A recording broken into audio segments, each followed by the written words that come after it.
नमस्कार, बहुत बहुत स्वागत है आप सभी का अनादि टीवी के खास कार्यक्रम स्पॉटलाइट में। मैं हूं आपके साथ अस्मिता।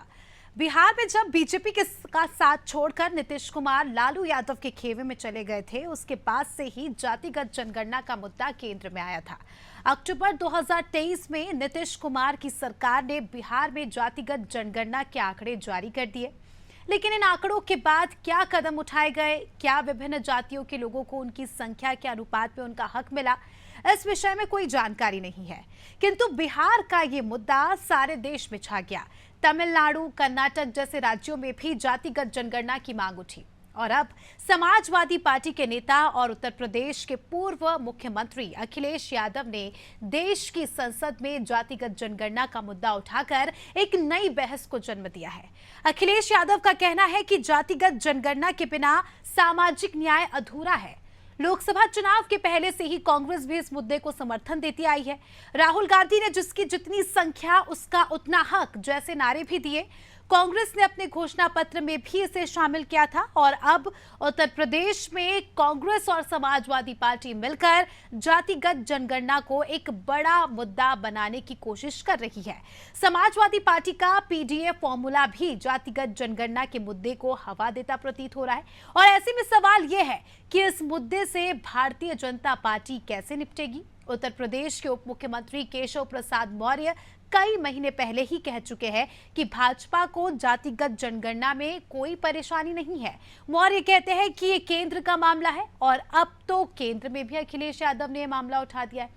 यानी जातिगत जनगणना का जिन बोतल से निकल चुका है और अब इस मामले में यूपी सरकार का स्टैंड क्या है, आगे अगले विधानसभा के उपचुनाव और उसके बाद 2027 के विधानसभा चुनाव में क्या ये बड़ा मुद्दा बनने वाला है, आज इसी पर चर्चा करेंगे। लेकिन पहले कुछ राजनीतिक प्रतिक्रियाएं सुन लेंगे। जो बात कभी अध्यक्ष महोदय कास्ट सेंसस की उठी थी, हम उस कास्ट सेंसस के पक्ष में हैं कि बिना कास्ट सेंसस के सामाजिक न्याय संभव नहीं है। सबको हक दिला पाना मुश्किल है। जाति के जंजाल में उलझा करके उत्तर प्रदेश को बहुत पिछड़ा रखने का काम पहले भी उन्होंने कर चुके हैं और पिछड़ों की रट रखते हुए आखिरकार अखिलेश यादव को जवाब देना चाहिए ना कि उत्तर प्रदेश में यादवों की पार्टी होने का दावा करते हैं और 5 यादव केवल एक ही परिवार के देने का काम किए हैं। जाति के नाम पर वोट बटोर लेने वाले लोग जाति को प्रतिनिधित्व देने का काम करते हैं। पहले अपनी पार्टी के भीतर वो जनगणना के आधार पर पहले टिकट देने का काम करें, पार्टी में पोजीशन देने का काम करें, फिर उसके बाद आकर के इस प्रकार के ज्ञान बखारें। चलिए, इस पूरे मुद्दे पर कुछ खास मेहमान हमारे साथ जुड़ चुके हैं चर्चा में। पहले परिचय करा देती हूँ उनका। हमारे साथ बालकृष्ण पांडे जी जुड़ चुके हैं जो कि बीजेपी से प्रवक्ता है। राजेंद्र सागर जी हमारे साथ जुड़ चुके हैं, कांग्रेस से अपना मत रखेंगे। रविंद्र प्रताप सिंह जी सपा से हमारे साथ जुड़ चुके हैं। रोशन जमीर जी राजनीतिक विश्लेषक है और अलका सिंह जी वरिष्ठ पत्रकार हैं, हमारे साथ जुड़ चुकी हैं। सभी मेहमानों का सबसे पहले तो बहुत बहुत स्वागत है। सबसे पहले तो रोशन जी, आपसे समझना चाहूंगी, जातिगत जनगणना एक बड़ा मुद्दा इस बार लोकसभा के चुनाव में बनता हमें नजर आया है। सड़क से सदन तक अब ये मुद्दा जो है पहुंच चुका है। अगर इसके राजनीतिक मायने निकाले तो दोनों ही पार्टियों के अपने अपने मत है। इस मुद्दे पर इतनी राजनीति क्यों हो रही है?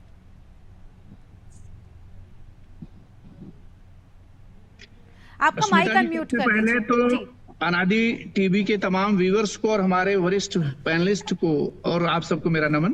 देखिए, ये जो चुनाव हुए 2024 के, इसमें जो जनादेश आया वो निश्चित तौर से दोनों पक्षों के लिए जो है खुशी भरा था।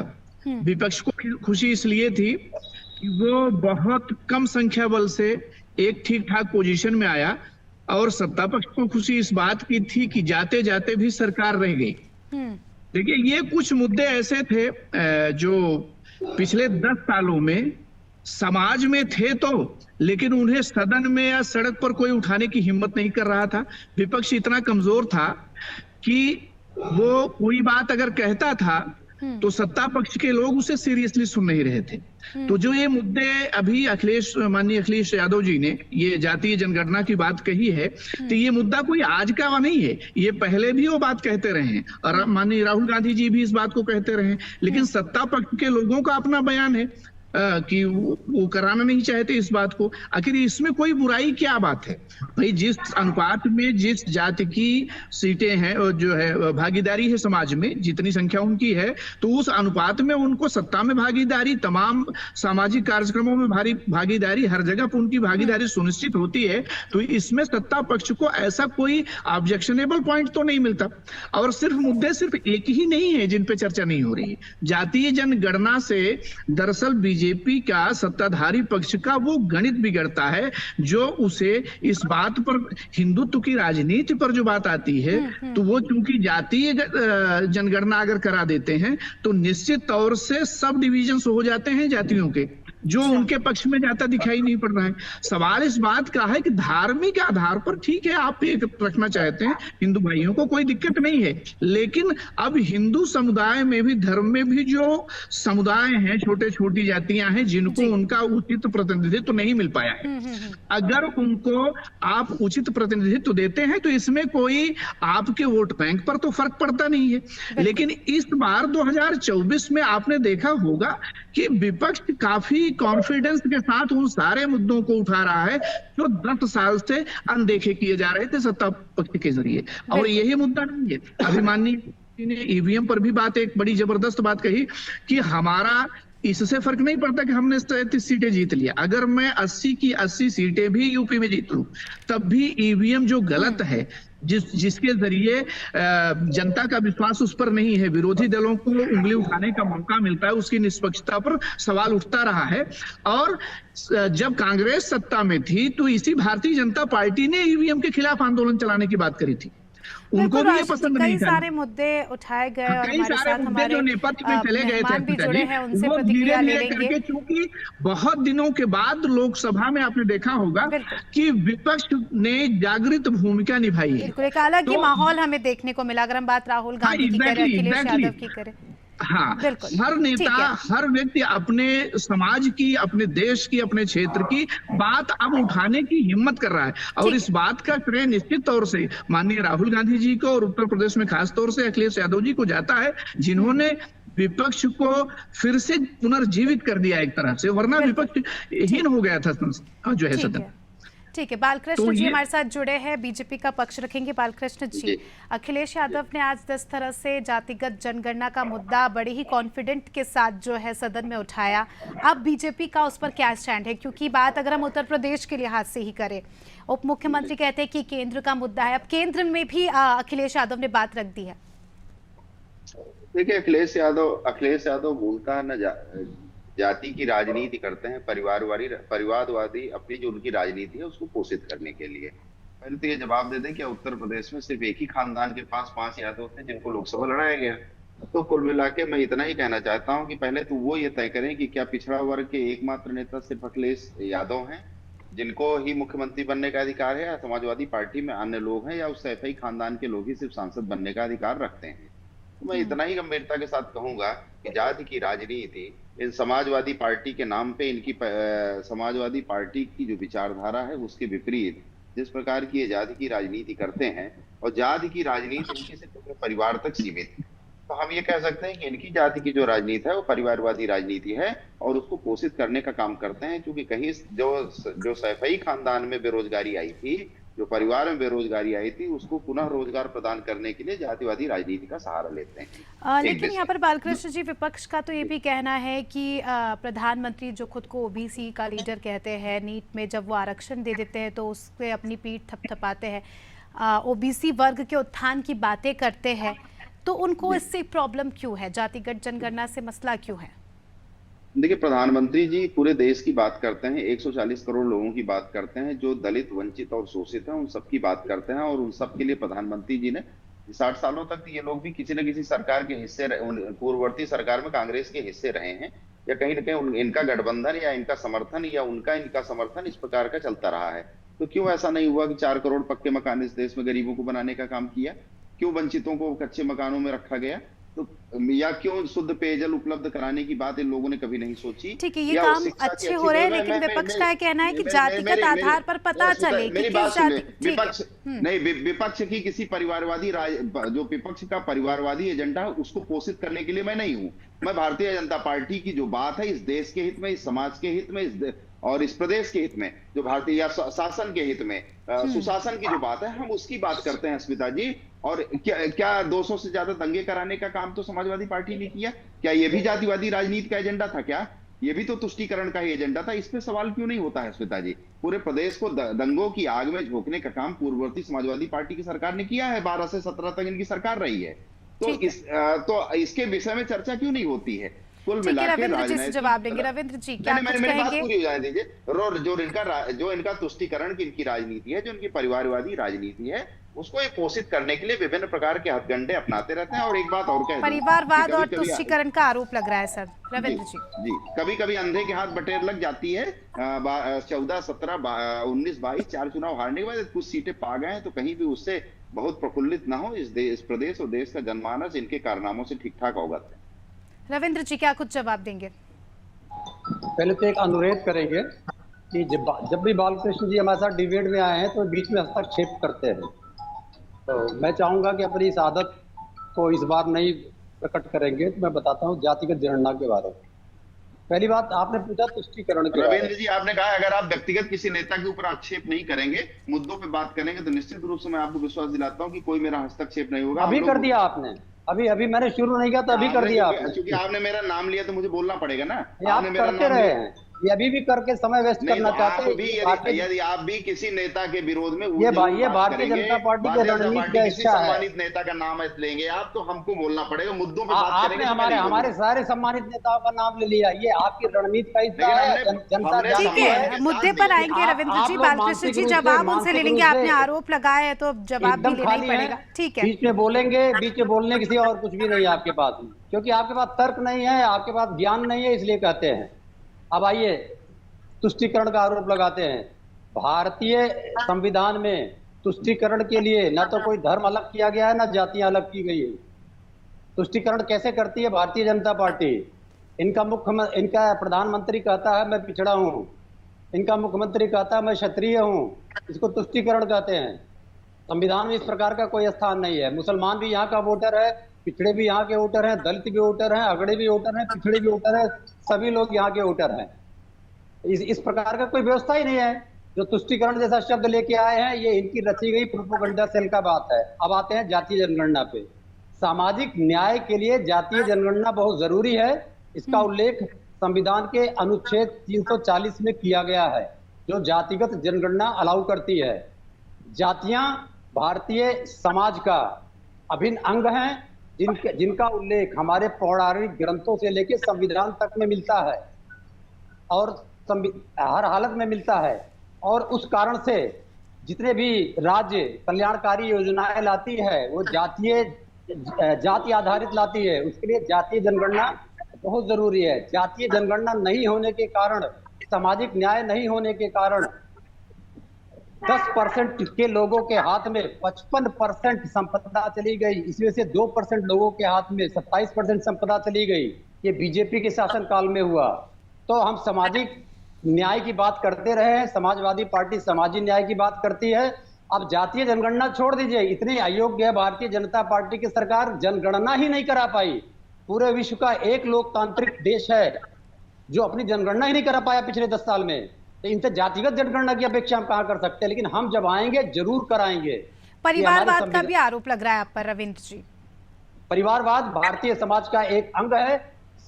भारतीय जनता पार्टी की 54% जो उपस्थिति है वह परिवारवाद से है। हमारे परिवार में जो योग्य होगा वह किन्हीं भी परिस्थितियों में आगे बढ़ेगा, जो योग्य होगा नहीं आगे बढ़ेगा। इसके लिए संविधान में, इसके लिए चुनाव आयोग से किसी प्रकार का रोग नहीं है। ये इनका रोग है। योगी आदित्यनाथ भारत के सबसे बड़े परिवारवादी समाज से आते हैं, जो आजादी से पहले भी उनका परिवार राजनीति में था, आज भी वो राजनीति में है। तो ये परिवारवाद अपने जेब में रख के घूमे। भारतीय जनता इससे विमुख नहीं हो सकती है, ना इनके प्रोपेगेंडा में पड़ सकती है। जी धन्यवाद। रविंद्र जी, जातिगत जनगणना को लेकर कहा जा रहा है कि जिसकी जितनी संख्या भारी उसकी उतनी हिस्सेदारी, तो ऐसे में जिसका दबदबा ज्यादा रहेगा तो उसका यहाँ पर हम कह सकते हैं कि स्टैंड आउट भी ज्यादा रहेगा। ऐसे में निचली जाति के लोगों का तो फिर इसमें नुकसान ही है। लेकिन निचली जाति जैसे करके कहीं उल्लेखित नहीं निचली जाति जैसे करके कहीं भी उल्लेखित नहीं है। हमारे वहाँ जो उल्लेखित है अगड़ी जातियां, पिछड़ी जातियां, दलित, वनवासी करके। तो निचली जातियां कहने से अपमान निचले होता है। वर्ग की बात कर रही हूँ, ठीक है, मैं अपने शब्दों को थोड़ा सा चेंज कर देती हूँ। जिनकी संख्या कम है फिर उनके हिस्से का क्या? वो मान लेते हैं कोई जाति है ए, उनकी संख्या अगर 5% है तो 5% की अगर उनको भागीदारी मिलती है तो नुकसान क्या है इसमें? किसी प्रकार का नुकसान नहीं है, क्योंकि आज तक जो जातियां जो 10% लोग पूरे भारत की संपदा पे, पूरे भारत की व्यवस्था पे छाए हुए हैं, तो उनमें से ये 10% लोग अगर 10% में सीमित हो जाएंगे तो इससे देश का समुचित विकास होगा कि नहीं? मानव संसाधन भारत के पास उपलब्ध होंगे कि नहीं? आज तो आप मानव संसाधन को आगे बढ़ने ही नहीं दे रहे हैं। हमारी जो बौद्धिक इकाइयां उनको आगे ही आने नहीं दे रहे हैं। सारे यूनिवर्सिटी, सारे विश्वविद्यालय में संघ के लोगों को घुसेड़ दिया जा रहा है जाति आधारित करके। हमारी एक प्रोफेसर थी रितु सिंह, दलित जाति से आती थी, जाति के नाते बाहर कर दिया। प्रोफेसर लक्ष्मण सिंह आते थे, उनको जाति के नाते बाहर कर दिया, वो भी प्रोफेसर थे। तो इस प्रकार की मानसिकता पे रोक लगेगा। ठीक है रविंद्र जी, आप बने रहिए, आपके साथ ही हमारे साथ कांग्रेस के प्रवक्ता भी हमारे साथ जुड़े, अब उनका भी मत ले लेते हैं। राजेंद्र सागर जी, राजेंद्र जी, जिस तरह से हमने देखा राहुल गांधी ने भी चुनावी प्रचार प्रसार के दौरान काफ़ी ज़्यादा ऐसे मुद्दा बनाया और काफ़ी ज़्यादा प्रचार प्रसार में वो जातिगत जनगणना का जिक्र करते नजर आए। लेकिन ये वही पार्टी है जो एक समय पर नारा देती थी कि जात पर ना पात पर मोहर लगेगी तो हाथ पर। ये कांग्रेस का ही नारा था, लेकिन अब समय के हिसाब से कांग्रेस की भी विचारधारा बदलती जा रही है, ऐसा क्यों? अस्मिता जी, देखिए उस समय जो है जिस जाति का जितना वो था उसको उतना हिस्सा दिया जा रहा था। आज जिस तरीके से बंदरवाट हो रहा है और जिस तरीके से जातियों का कार्ड खेला जा रहा है, आपके द्वारा डायल किया गया नंबर, ठीक है, उस पर जो है ये कांग्रेस का जो है कर्तव्य बन जाता है कि जिसकी जितनी संख्या भारी उसकी उतनी भागीदारी। जब तक जिसकी जितनी संख्या भारी उसकी उतनी भागीदारी नहीं होगा तब तक सामाजिक न्याय की बात करना, आज की डेट में जो संविधान को कुचलने की चेष्टा कर रहे हैं उनकी सत्ता के समय में वो बात करना। आप अपना माइक म्यूट कर लीजिए रविंद्र जी, आपकी आवाज आ रही है। कि हम उनका जो है वो हिस्सा दे रहे हैं, क्योंकि आप देखिए जिस तरीके से आज पेपर लीक से लेके और तमाम इस तरीके की गतिविधियां करी जा रही हैं, समझे, वो इसीलिए कही जा रही है कि कहीं जिसको जितना आरक्षण। लेकिन ऐसा क्यों होता है कि जब कांग्रेस सत्ता पक्ष में होती है तब वो इस मुद्दे से बैकफुट करती नजर आती है और विपक्ष में आते ही ये मुद्दा इतना ज्यादा उठा लेती है पार्टी? नहीं, हमने देखी 2011 में जाति जनगणना कराई थी, समझे। अब 2021 लेकिन उसका रिकॉर्ड आज तक बाहर नहीं आया। लेकिन नहीं, उसके हिसाब से सबको प्रतिनिधि मिल रहा था। लेकिन आज की डेट में देखिए, आज किसी भी विभाग में देख लीजिए सूखा पड़ा हुआ है। जो बैकवर्ड है, जो दलित है, जो पिछड़ा है, उसको आप देखिए कहां पर रखा जाए। ठीक है राजेंद्र जी, वापस आऊंगी आपके पास। हमारे साथ वरिष्ठ पत्रकार अलका जी भी काफी देर से जुड़ी हुई है। अलका जी, जिस प्रकार से आपने सुना, आपने तमाम राजनीतिक दलों की प्रतिक्रिया सुनी। वापस आऊंगी राजेंद्र जी, वापस आऊंगी आपके पास। आपने सभी दलों को सुना और कहीं ना कहीं आने वाले समय में उत्तर प्रदेश में उपचुनाव होने हैं और उसके बाद 2027 में विधानसभा का चुनाव होना है। क्या लगता है अलका जी, ये एक बड़ा मुद्दा उभर कर सामने आएगा? जी धन्यवाद। एक बार सभी का मैं स्वागत करती हूँ आज के डिबेट में। तो आज का जो मसला है, आज की जो डिबेट है जातीय जनगणना को लेकर, कास्ट सेंसस को लेकर, ये एक बहुत ही अहम मुद्दा है। और ये कोई नया मुद्दा नहीं है, जैसा कि हम सभी जानते हैं। और अभी हमारे सपा के प्रवक्ता जी ने भी बताया कि ये किस तरीके से पहले से चली आ रही हैं ये चीजें, आज नया नहीं है। तो मैं यहाँ पे थोड़ा सा पहले तो मैं इसका थोड़ा सा डेटा देना चाहूंगी, उसके बाद में थोड़ा विस्तार में बात करूंगी। तो भारत में ब्रिटिश शासन के दौरान भी जनगणना करने की शुरुआत साल 1872 में की गई थी। तो अंग्रेजों ने साल 1931 तक जितनी बार भी भारत की जनगणना कराई, उसमें जाति से जुड़ी जानकारी को भी दर्ज किया गया। आजादी हासिल कराने के बाद भारत ने जब 1951 में पहली बार जनगणना की, तो केवल अनुसूचित जाति और अनुसूचित जनजाति से जुड़े लोगों की जाति के नाम पर वर्गीकृत किया गया। तो तब से लेकर भारत सरकार ने एक नीतिगत फैसले के तहत जातिगत जनगणना से परहेज किया। और सुप्रीम कोर्ट ने भी इस मसले से जुड़ी मामलों में दोहराया कि कानून के हिसाब से जातिगत जनगणना नहीं की जा सकती है, क्योंकि संविधान जनसंख्या को मानता है, जाति या धर्म को नहीं। अब अगर मैं अपना व्यक्तिगत यहाँ पे पक्ष रखूं, तो मैं समझूंगी कि मुझे लगता है कि जातिगत जनगणना जो है कहीं ना कहीं तुष्टीकरण को जो है प्रोवोक करता है। तो मैं इस पक्ष में नहीं हूं कि जातिगत जनगणना की जानी चाहिए, क्योंकि मैं जातियों को नहीं मानती। ये तुष्टीकरण नहीं करता है, ये सबको सामाजिक न्याय दिलाने की बात करता है।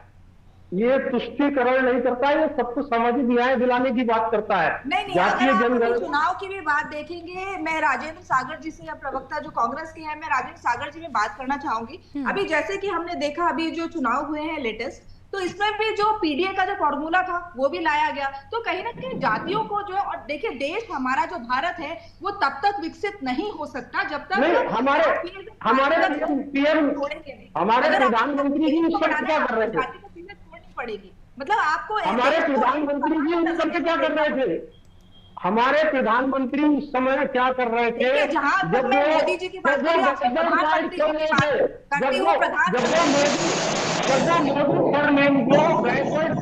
ठीक है राजेंद्र जी, पहले सुन लेंगे, वो उनका अपना मत रख रही हैं, आप सुन लेंगे, अब आप भी फिर बोल लेना। ठीक है अलका जी। तो मेरा मानना है कि जातिगत जनगणना की मुझे नहीं लगता कि बहुत ज्यादा आवश्यकता है, तो मैं इस फेवर में नहीं हूँ जातिगत जनगणना के। तो मैं प्रधानमंत्री जी जो है, मैंने जो मोदी जी का जो काम देखा है, वो सभी जातियों को लेकर, कभी भी जातिगत हम लोग कभी भी देश को तोड़ने की बात नहीं करते, या बीजेपी कभी भी जो है देश को तोड़ने की बात नहीं करती। प्रधानमंत्री, लेकिन कहीं ना कहीं अलका जी विकास के लिहाज से हम बात करें, क्योंकि जिस तरह से आरक्षण दिए जा रहे हैं, तो ऐसे में तो पता चलना ही चाहिए ना कि किस जाति के कितने लोग हैं, उस हिसाब से आरक्षण मिलना चाहिए। जातिगत जनगणना